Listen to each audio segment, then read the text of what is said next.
নমস্কার, মই বিদ্যুৎ দাস। তো আমার বাবা ৮ জুন থেকে মিসিং।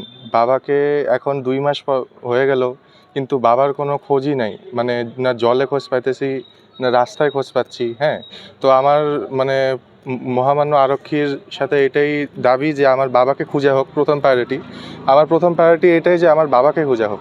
আচ্ছা স্যার, সেকেন্ড কথা, আমরা কিছু জিনিস জানতে পাই, যেটা আমরা আইডিয়া পাই যে বাবার যে মিসিংয়ের পিছনে এটা একটা আর্থিক শোষণের ষড়যন্ত্র চলছিল।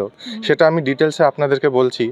তো আমাদের বাড়িতে ১২ জুলাইতে বাজাজ ফাইন্যান্স আসে। বাজাজ ফাইন্যান্স এসে বলে যে আপনার বাবার নামে ৬ লাখ টাকার লোন, ২২,০০০ টাকার ফ্রিজ এবং ১৮,০০০ টাকার মোবাইল আছে। আপনারা না হয় এগুলো আমাদেরকে রিটার্ন করে দেন, না হলে কিন্তু আপনাদেরকে ইএমআই দিতে লাগবে।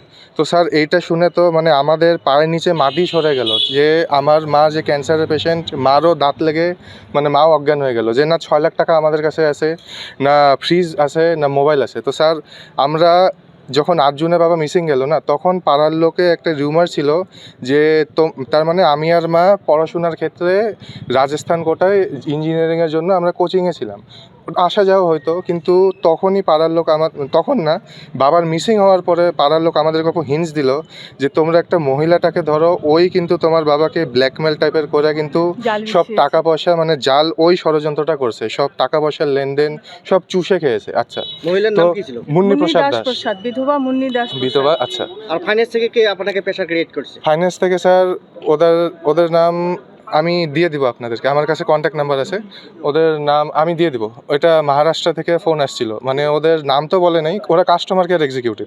লোকাল থেকে কারে পাঠাইছে? লোকাল থেকে পাঠাইছে, আগমনী থেকে। আর স্যার আরেকটা জিনিস আমরা দেখলাম, বাজাজ ফাইন্যান্সে যদি 10টা কল আসে না, তাইলে 4টা জেনুইন আসে, 6টা ফ্রড আসে। আমরা ট্রু কলারে চেক করি তো। আচ্ছা, তো স্যার এটার পরে কি হলো, যখন বাজাজ ফাইন্যান্স আমাদের কেমন প্রেশার ক্রিয়েট করলো, তখন আমরা কি করলাম, ওই যে পাড়ার লোকে যখন মিসিং হলো না বাবা, ওই রুমারের ভিত্তিতেই আমরা কিন্তু বললাম যে একটা বাড়িতে চলেন, ওই বাড়িতেই আপনি 6 লাখ টাকা আর মোবাইল আর ফ্রিজটা পাবেন। আচ্ছা, মুন্নি প্রসাদের। আচ্ছা, তারপরে কি হলো, যেই কথা সেই কাজ, ফ্রিজ আর মোবাইলটা যে আছে না, ওইটা ওনার ওই বিধবা মহিলার বাড়িতেই পাওয়া গেল।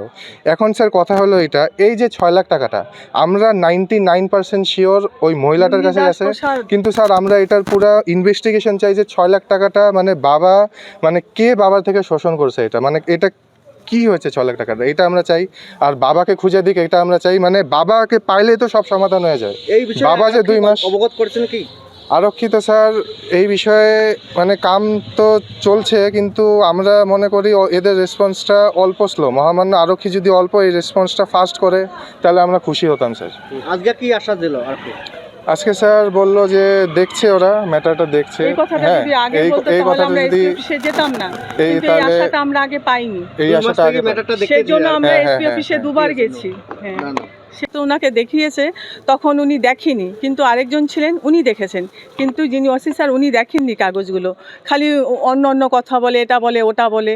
তো আমি মহিলার বিধবা থাকে, তাহলে আমিও তো বলতে পারি যে না, আমিও সুইসাইড করব, কারণ আমার ছেলেটাও বাপ হারা হয়েছে, আমিও স্বামী হারা, কারণ আমার ওদের থেকে আমার বেশি টেনশন। আমি একটা ক্যান্সার